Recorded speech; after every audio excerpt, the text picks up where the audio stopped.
BJP के जो नेता हैं, संगठन मंत्री हैं, अजय कुमार, इनका नाम इनपुट आया कि ये संभवतः वीआईपी हो सकते हैं। कई लोग ये भी आरोप लगाते हैं कि सिर्फ क्या अपने एक राजनीतिक बिसात को बिछाने के लिए, एक राजनीतिक मीनार को खड़े करने के लिए अंकिता हत्याकांड का इस्तेमाल हो रहा है, अंकिता भंडारी के परिवार का इस्तेमाल हो रहा है। आशुतोष नेगी सड़क पर दिखाई पड़ रहे हैं, सुप्रीम कोर्ट के चक्कर लगा रहे हैं। क्या ये अपनी राजनीतिक बिसात बनाने के लिए क्या यूकेडी की तरफ से ये कोई इनिशिएट, ये वाकई एक गंभीर मुद्दा है यूकेडी के लिए?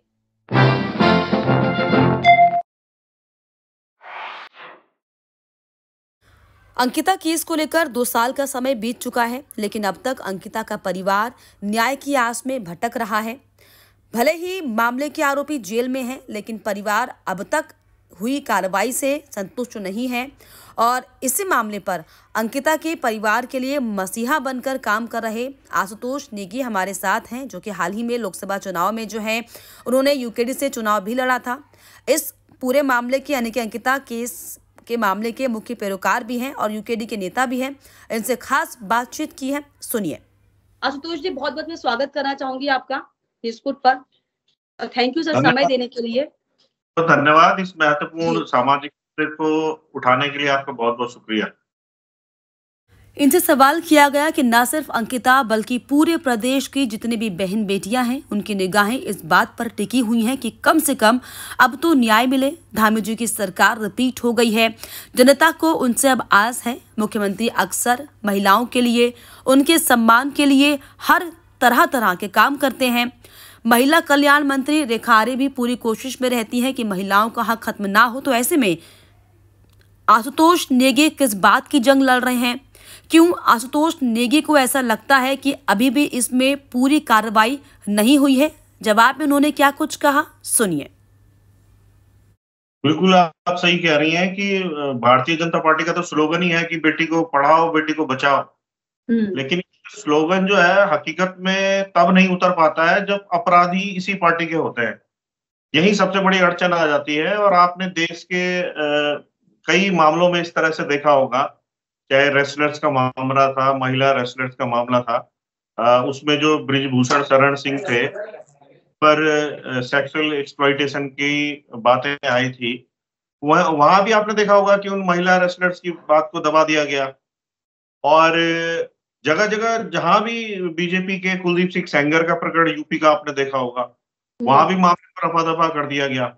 ऐसा ही कुछ अंकिता भंडारी केस में भी हो रहा है, क्योंकि यहाँ जो मुख्य अपराधी पुलकित आर्य है, वो भारतीय जनता पार्टी जो प्रदेश सरकार में राज्य मंत्री थे, डॉक्टर विनोद आर्य, उनका बेटा है।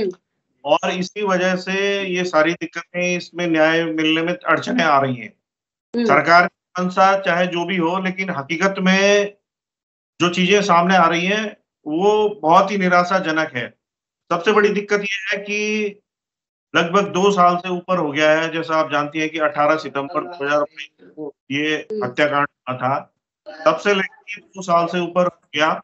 एसआईटी ने जो जांच की, उसमें जो वीआईपी का इसमें पहलू था, जैसा आप जान रही होंगी कि अंकिता ने अपनी लास्ट चैट से कहा था, ये बात आई थी कि एक्स्ट्रा सर्विस देने की बात उसको प्रेशराइज किया जा रहा था और वो उसकी लास्ट चैट थी। तो इसका मतलब कोई ना कोई वीआईपी उसमें उस केस में इन्वॉल्व था, जिसके नाम को छुपाने के लिए ये अक्यूज्ड है पुलकित आर्य, सौरभ भास्कर और अंकित गुप्ता, इन लोगों ने उसे नहर में किला बैराज में धक्का दे दिया। ये तो बहुत ज्यादा निराशाजनक है और सभी लोग इस मुद्दे पे सरकार की आलोचना भी कर रहे हैं। भारतीय जनता पार्टी के जो कार्यकर्ता हैं वो भी आलोचना करते हैं, हालांकि वो खुल के तो सामने नहीं आ पाते, लेकिन पर्सनली जब भी मुझसे भारतीय जनता पार्टी के लोग मिलते हैं, क्योंकि सब बहन बेटियों वाले हैं, ऐसा तो कोई होता नहीं है जिसकी बहन नहीं होती, जिसका बेटा नहीं है, बेटी नहीं होती है। हम सब सामाजिक लोग होते हैं और सभी चाहते हैं कि हमारी बहन बेटियां सुरक्षित रहें। अब जब उनसे पूछा गया, क्योंकि वो एक राजनेता भी हैं, तो उन पर कई आरोप भी लगे। अंकिता केस के दौरान वो काफी प्रचलित भी हुए, उन्हें जेल भी जाना पड़ा और ठीक चुनाव से पहले एक माहौल सा सेट हो गया था आशुतोष नेगी के पक्ष में अंकिता केस को लेकर, इस पूरे मामले को लेकर, जिससे कहीं ना कहीं भीड़ में एक आवाज सुनाई दी, जिसमें जो है कई आरोप भी लगे कि क्या राजनीतिक बिसात बिछाने की कोशिश ये की जा रही है? अंकिता केस और उसके परिवार का इस्तेमाल यहाँ पर हो रहा है क्या? अंकिता के परिवार के साथ सड़क से लेकर सुप्रीम कोर्ट तक चक्कर जो है आशुतोष लगाते दिखाई पड़े। तो इस तरह के आरोप लग रहे थे यहाँ पर, और जब ये सवाल उनसे पूछा गया तो क्या कुछ कहा, सुनिए। देखिए, मैं आपसे ही खुद सवाल पूछता हूँ कि मैं हट जाता हूँ फ्रेम से पूरा, जो आप ये डिबेट कर रही हैं, मैं इस फ्रेम से हट जाता हूँ, तो आप किससे फिर ये सवाल पूछेंगी? अगर मेरे पीछे आपको लगता हो कि आशुतोष नेगी के अलावा कोई और इस मामले की पैरवी करने वाला है, अगर वो कहीं दिखाई देता है आपको, तो बेशक मैं पीछे हट जाता हूँ। अगर मुझ पे इस तरह के आरोप हैं कि मैं इसका कोई राजनीतिक लाभ लेना चाह रहा हूँ, तो अगर मैं आरोप है, सवाल मेरे जरूर है, लेकिन ये आरोप है कि क्योंकि जनरली ऐसा होता है। हाँ, मैं उसी का आपको जवाब दे रहा हूँ कि सबसे बड़ा सवाल ये है कि अगर आशुतोष नेगी इस केस की पैरवी नहीं करता है तो फिर कौन करेगा? क्योंकि मुझे तो पीछे से कोई खड़ा दिखाई नहीं देता। और अंकिता के माँ बाप, स्वास्थ्य भी उनका इतना खराब है, अभी आज भी मैं उनको दून अस्पताल दिखा के आया हूँ। तो मेरी केवल यही जिम्मेदारी नहीं है कि मैं केवल उस केस की पैरवी करूं, माँ बाप को भी डॉक्टर करना मेरी जिम्मेदारी है, क्योंकि स्वास्थ्य भी उनका खराब है और बहुत ज्यादा मेडिकल ट्रॉमा से वो गुजर रहे हैं दोनों माँ बाप। अब कहने को तो देखिए इस तरह के आरोप लगा दिए जाते हैं। परिवार की अब क्या मांग है? मतलब अब तो जो है आरोपी जेल में है, मुख्यमंत्री मुस्कर सिंह धामी खुद ये कहते हैं कि आरोपी जेल में है। अब परिवार किस तरह की मांग कर रहा है? क्या अभी वो संतुष्ट नहीं है कार्रवाई से? आरोपी जेल में इसलिए है क्योंकि हमने सशक्त पैरवी की है लगातार, और जो पुलकित आर्य ने जो शुरू में कंप्लेंट दी थी उसमें उसने कहा था कि मेरी रिसेप्शनिस्ट मिसिंग है, तो उसने कहीं इस बात को एक आत्महत्या के रूप में दर्शाने की कोशिश की थी, और हम लोग साक्ष्य ला के दिए और जनता का प्रेशर बना। उसके बाद कहीं ना कहीं इस मुकदमे में अब कहीं लग रहा है, जब इसमें गवाहियां ठीक पड़ी हैं, तो अब लग रहा है कि जो आरोपी जेल में है, मुख्य आरोपी, उनको सजा हो जाएगी। लेकिन इसके पीछे जो वीआईपी की बात है उसको तो छुपा दिया गया। एसआईटी ने वीआईपी के एंगल से कोई जांच ही नहीं करी, और वीआईपी के मुद्दे को लेके हम सुप्रीम कोर्ट में भी गए। वो मेरी ही पिटीशन है और वो चीफ जस्टिस की बेंच में लगा हुआ है, 25 नंबर पे केस लगा हुआ है, अब चक्कर।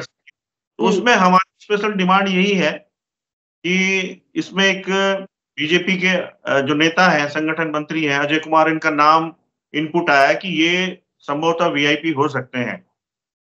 तो हमारी ये डिमांड है कि भाई इन या किसी और भी वीआईपी होने की संभावना, वहां उसकी पुष्टि हो सकती है कि आप अगर अक्यूज की कॉल रिकॉर्ड और व्हाट्सएप चैट और लोकेशन हिस्ट्री निकाल लें उस दौरान की, तो जिन लोगों से आपकी ज्यादा बातचीत हो रही है, तो उन्हीं में से किसी वीआईपी होने की संभावना की पुष्टि हो सकती है। तो वो पिटीशन वहां सुप्रीम कोर्ट में पेंडिंग है, और अगर वहां से सीबीआई जांच की बात होती है या सीबीआई जांच नहीं भी होती है और पुलिस को ही डायरेक्शन दिया जाता है कि भाई आप इस एंगल से भी देखिए, तो कहीं ना कहीं वीआईपी भी पकड़ में अभी भी आ सकता है।